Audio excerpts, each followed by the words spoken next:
नमस्कार, मैं दीपक और आप देख रहे हैं डीएसके टॉक्स। हमने पीछे काफी वीकेंड्स में देखा है कि सलमान खान उमर रियाज को ह्यूमिलिएट करने का कोई मौका नहीं छोड़ता था और आज तो सो कॉल्ड बीइंग ह्यूमन ने अपने साथ साथ गीता कपूर को भी चवन्नी फेंक करके बुला लिया होगा और बोल दिया होगा कि तुम भी आकर के उमर के प्रोफेशन पर चले जाना और ह्यूमिलिएट करने का कोई मौका मत छोड़ना।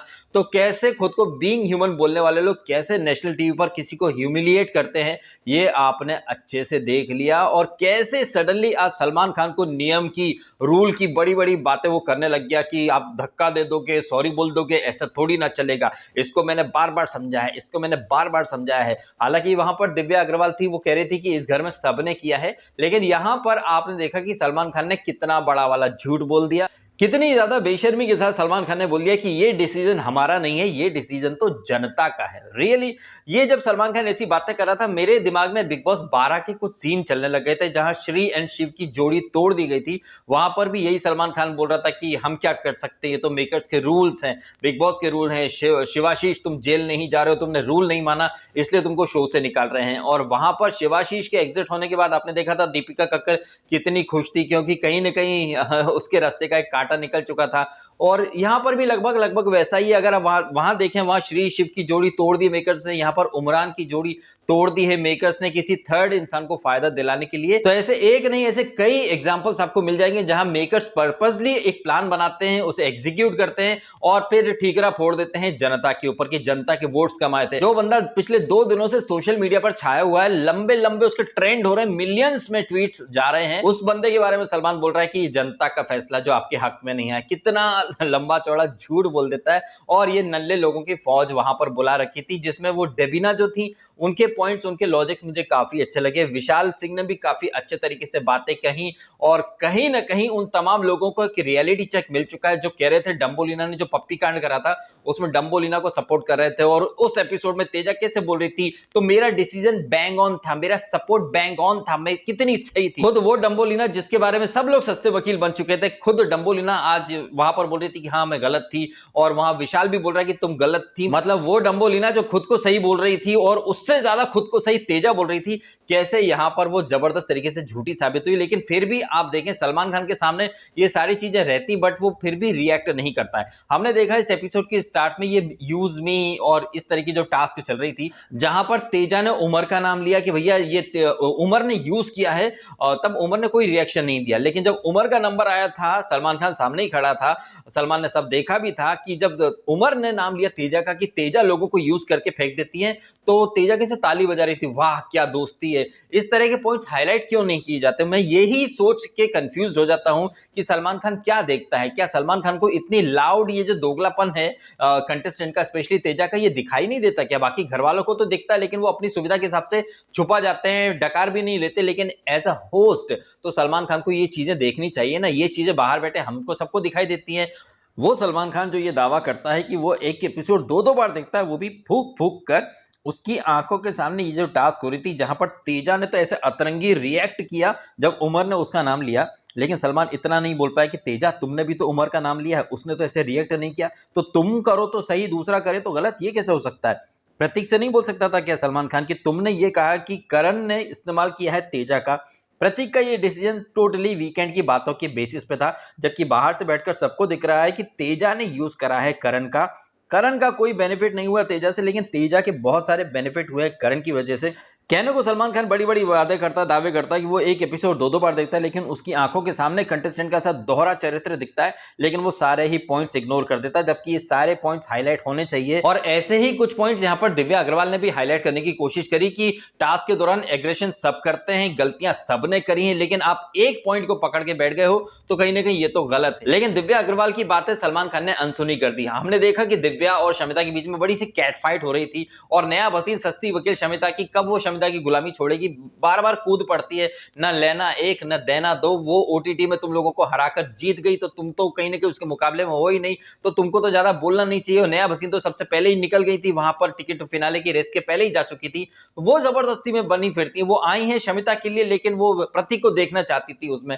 टिकट फिनाले में तो इनकी प्रायोरिटीज ही क्लियर नहीं है और शमिता शेट्टी के कहीं ना कहीं गुर्दे तो छिल गए होंगे कि आई है नया हसीन हमारे लिए, लेकिन वो देखना चाहती है फिनाले में प्रतीक को। ये कैसी दोस्ती भाई। तो नया हसीन की बातें और गधे की लाते वो वंस अगेन यहाँ पर प्रूव करके चलेगी। लेकिन हमने एक चीज देखी, सलमान खान दोगलापन। जब डेबिना कुछ अंग्रेजी में बात कर रही थी तो सलमान खान ने टोक दिया, जब ये दिव्या अग्रवाल कुछ बात कर रही थी तब उसे टोक दिया। लेकिन शम्मो महारानी को पूरा अधिकार है अपनी बात कहने का, वो भी अंग्रेजी में, अतरंगी लॉजिक देकर, अतरंगी एक्सप्रेशंस देकर, और खुद को पता नहीं क्या समझ रही थी। दिव्या अग्रवाल का एक डायलॉग मुझे बड़ा अच्छा लगा कि ये एटीट्यूड के साथ तुम 4 बार आओगी ना तब भी हार जाओगे। ये सुनते से ही सलमान खान के तो गुर्दे छिल गए, तो आप यहां पर क्यों नहीं आए? अरे भैया वो ओटीटी जीत गई, अब वो जीत चुकी तो वापस से लूजर्स के साथ वो क्यों आकर के भिड़े? ये पॉइंट, हालांकि उसने बोला भी था कि मैं तो जीत चुकी, वापस से तुम लोगों के साथ खेल के क्या फायदा। तो दिव्या अग्रवाल ने बड़े डंके की चोट पर अपने पॉइंट्स रखे। डेबिना और विशाल सिंह ने काफी सोच समझकर, काफी सेंसिबल तरीके से अपने जितने भी पॉइंट्स थे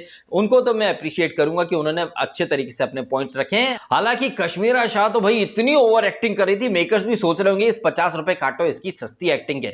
और फिर हम देखते हैं कि सो कॉल्ड गीता मां यहां पर वही करने आई थी जो सलमान खान करता है। क्या?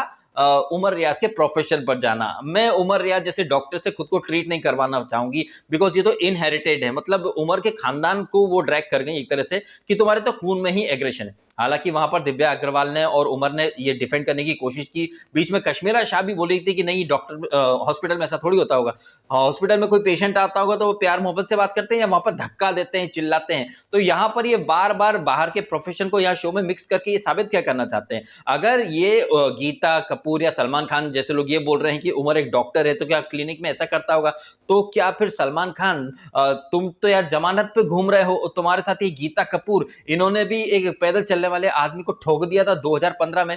तो क्या हम बोल दे कि तुम्हारे खानदान में साले सबके सब क्रिमिनल्स हैं? तुम्हारे खानदान में अगर कोई भी गाड़ी लेके निकले तो लोगों को डर के भाग जाना चाहिए, क्योंकि तुम लोग सब साले लोगों को कुचलने में एक्सपर्ट हो। ये इनहेरिटेड है, तुम्हारे खून में है लोगों की हत्या करना, मर्डर करना। ये चीज हम बोल दें क्या? या फिर गीता कपूर से बोल दें कि तू नचनी है, तू भाड़ है, तेरा बाप भी भाड़ था क्या? ये भाड़पन करना तुम्हारे डीएनए के अंदर है क्या? ये चीज अगर हम बोल देंगे तो लोग हमारे ऊपर तुरंत उंगली उठा लेंगे। लेकिन जब ये लोग दूसरे को इस तरीके से बात करते तो इनके अंधे फैंस उन्हें जस्टिफाई करते हैं। वाह वाह गीता मां बहुत अच्छा बोला, वाह वाह सलमान सर बहुत अच्छा बोला, इतना अच्छा है तो जमानत पे क्यों घूम रहा है? काला हिरण मारे वो, लोगों को मारे वो, लोगों को जलील वो करे, लोगों के कैरियर खा जाए, इतना अच्छा बीइंग ह्यूमन होता। इसका तो खास दोस्त शाहरुख खान थप्पड़ मारा था, कटरीना कैफ के साथ, ऐश्वर्या के साथ, सोमी अली के साथ कितने इंसिडेंट हैं जहां इसने वायलेंस किया है, जहां इसने अपनी गर्लफ्रेंड को थप्पड़ मारे हैं। और ये बंदा लोगों को वायलेंट डॉक्टर का सर्टिफिकेट देता फिरता है। इसको तो चुल्लू पर पानी में डूब मरना चाहिए। और ये भाड़पंथी की एक्सपर्ट गीता मां बड़ी सी थुलथुल काया लेकर, पत्ता गोभी सड़ा सड़ी खाल जैसा सड़ा थोबड़ा लेकर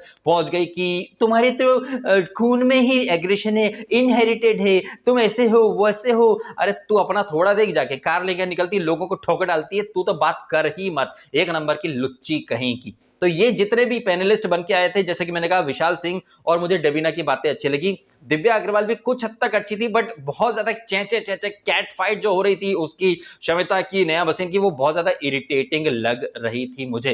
हालांकि इसके अलावा तो इस एपिसोड में बात करने के लिए कुछ बहुत सारी चीजें हुई नहीं। ये पैनलिस्ट ने बहुत ज्यादा पकाया। वो कश्मीरा शाह के लव लपाटे वाले सेशन जलील करता है, बदतमीजी से बात करता है। भाई साहब एक बात मैं आपसे कहना चाहूंगा, जब कोई इंसान प्यार करता है तो क्या सिर्फ उसे प्यार करने का ही अधिकार है?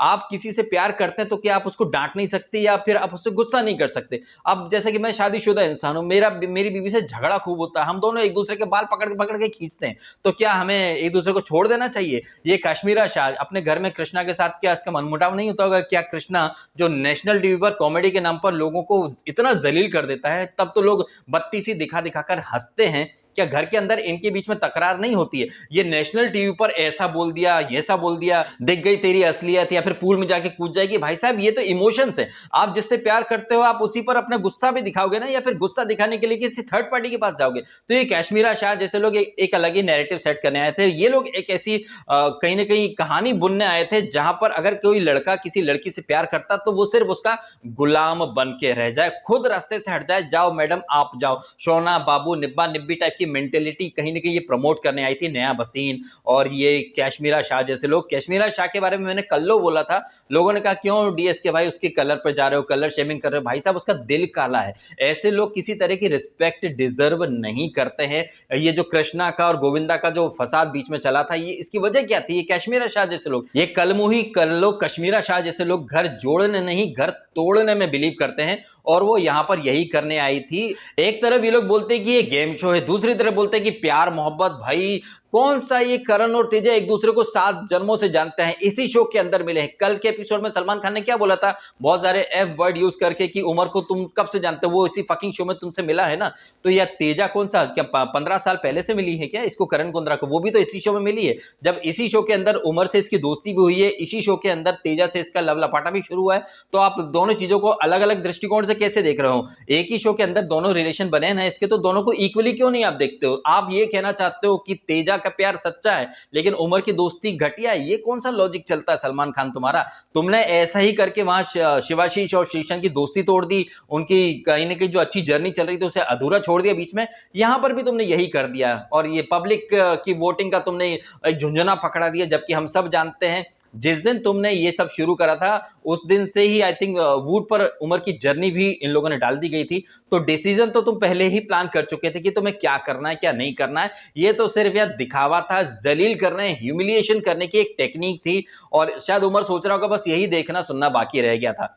कल के रिव्यू में मैंने कहा था कि उमर अपने पॉइंट अच्छे से नहीं रख सकता, उमर को कुछ ऐसा करना चाहिए था कि सांप भी मर जाए और लाठी भी ना टूटे। कई लोगों ने मुझसे पूछा था कि डीएस के भाई ऐसा क्या कर सकता था उमर, उमर की अपब्रिंगिंग अच्छी है, वो अपने से बड़ों का लिहाज करता। बिल्कुल लिहाज करना चाहिए, और शो का कॉन्ट्रैक्ट भी उमर को कहीं ना कहीं रोक लेता है, लेकिन क्या शो का कॉन्ट्रैक्ट बिचुकले और उमर के लिए अलग है?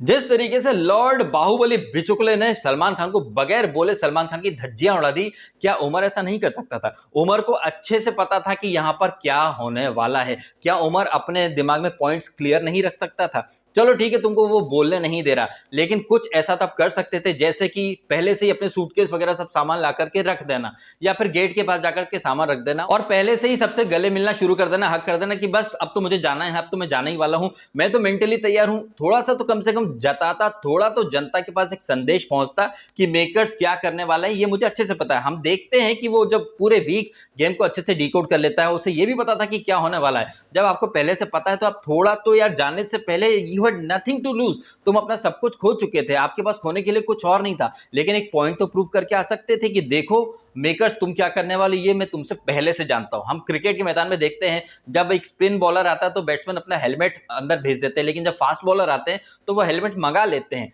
जब आपको पता है कि मेकर्स क्या करने वाले, तो थोड़ा सा प्रोएक्टिव अप्रोच लेकर के चलना था। और सलमान खान की बात है, सलमान खान के ऊपर ही उठा के छक्के छक्के मारने थे, पकड़ पकड़ के, ताकि सलमान खान भी जलील हो जाता। अगर सलमान खान ये बोलता भी कि भाई तुम अभी से क्यों सामान वगैरह तैयार करके बैठे हो, अभी तो कुछ डिसाइड नहीं हुआ, तो उमर बोल सकता था ना साहब कि मुझे अच्छे से पता है कि क्या होने वाला है, कल को लेट हो जाएगा, इससे बेटर है ना कि सारा सामान गेट के पास रख दूं, और वैसे भी आप मुझे जलील करके निकालने वाले हो ही सही, तो मैं गेट के पास जाकर के बैठ जाता हूं। ये एक सत्याग्रह कह सकते हैं या फिर कुछ और कह सकते हैं, ये गांधीगिरी नहीं बोल रहा हूं इसको, इसको मैं मखमल में लपेट लपेट के मारने की एक टेक्निक बोल रहा हूं। मैं अगर उस परिस्थिति में होता तो भाई साहब मैं ये डेफिनेटली करता, मैं अपना पूरा सामान अपने सामने आगे रख करके तैयार रहता। बताओ सर कितने बजे दरवाजा खुलने वाला है, मैं तो तैयार खड़ा हूं, क्योंकि मुझे पता है मुझे निकलना है, लेकिन जाने से पहले मैं आपकी अच्छे से बजा के जाऊंगा, वो भी बगैर आपके कॉन्ट्रैक्ट के अगेंस्ट जाए। आपका कॉन्ट्रैक्ट कहता है कि आप होस्ट के किसी डिसीजन के खिलाफ नहीं जा सकते। होस्ट का डिसीजन क्या है मैं तो पहले से ही जानता हूं, मैं तो उसको और सपोर्ट करने के लिए अपना सामान लेकर के खड़ा हूं। मुझे अच्छे से पता है कि आप मुझे निकालने वाले हो, तो मैं पहले से ही तैयार होकर बैठ गया हूं, सारा सामान इकट्ठा कर लिया, दोस्तों से टाटा बाय बाय, बस आप बस गेट खोल दो मैं निकल जाऊं। ये इस तरीके से निकल के आता ना भैया, बड़ा मजा आता। अगर इस तरह से थोड़ा सा उमर सोचता तो भाई सांप भी मर जाता, लाठी भी नहीं टूटती। ये सारी बातें मैं अपने नजरिए से बता रहा हूं कि अगर मैं उस परिस्थिति में होता तो फिर मैं ऐसा ऐसा करता। और कई लोगों ने यह भी पूछा कि भाई उमर को क्या बोलना चाहिए था, तो सीधी सी बात है साहब, जब प्रतीक को पटका था इसने करण कुंद्रा ने, तो सलमान खान के स्टेटमेंट क्या थे कि प्रतीक ने शिकायत ही नहीं की है तो फिर हम एक्शन क्या ले। जब सिम्बा ने पुश किया था उमर को, तब सलमान खान ने क्या बोला था कि वो रिएक्शन था, ठीक है।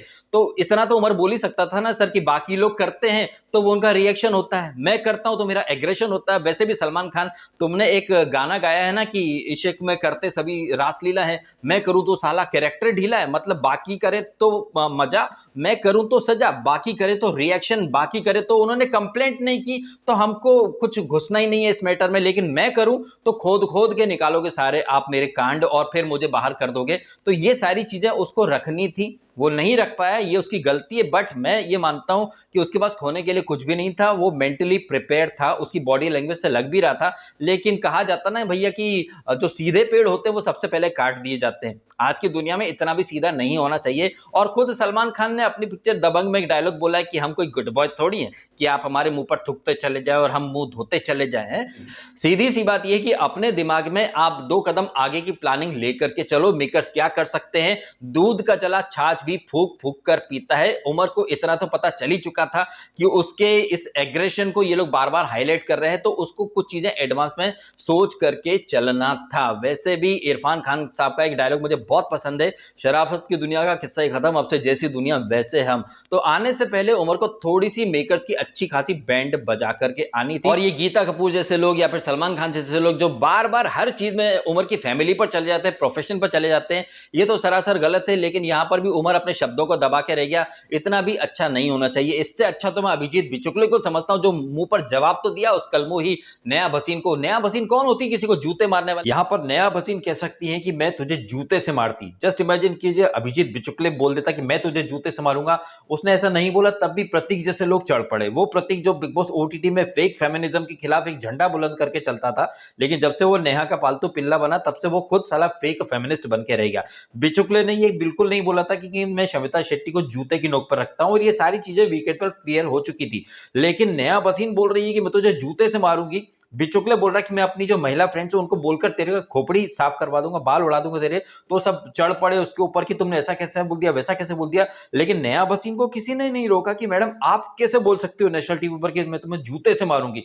यही स्टेटमेंट अगर अभिजीत बिचुकले बोल देता कि मैं तुझे मारूंगा, तो भाई सब, मतलब उसने ऐसा बोला नहीं तब भी सब चढ़ पड़े। तो आप ये देखें कि कश्मीरा शाह बोलती कि करण कुंद्रा लड़की से ऐसे कैसे बात कर सकता है, तो सब उसको सपोर्ट करते हैं। लेकिन खुद ये महिलाएं पुरुष को कैसे बेइज्जत कर सकती हैं और उसको जूते से मारने की बात कर सकती है, तो ये महिलाओं का अधिकार है भाई। ये अधिकार नहीं है, ये दोगलापन है, ये फेक फेमिनिज्म है। अगर एक औरत किसी को बोल सकती कि मैं तुझे जूते से मारूंगी, तो उसे सुनने के लिए तैयार रहना चाहिए कि वो पुरुष भी तुझे जूते से ही मारेगा। अगर तुम ये बोल रही हो तो सुनने का दम रखो। फिर यहां पर ये दोगलापन वुमन कार्ड मत खेला करो। अगर इक्वलिटी की बात करी तो इक्वलिटी दोनों साइड से होनी चाहिए। लेकिन नया भसीन को पूरा हक है कि वो किसी को बोले कि मैं तुझे जूते से मार के जाऊंगी। सलमान खान को पूरा हक है कि वो किसी को बोले गप्पो बस, आता चुप कर, बकवास मत कर, तेरी क्लिप दिखा दूं क्या। बिचुकले वहां पर बोल सकता था कि सिर्फ मेरी क्लिप दिखाओगे क्या, सिर्फ मेरी क्लिप रिकॉर्ड करते हो। ये डंबोलीना ने क्या क्या बोला था, डंबोलीना का और मेरा तो मुद्दा भी नहीं था। मैं तो टास्क में प्रतीक को सब गाली गलौज जो भी था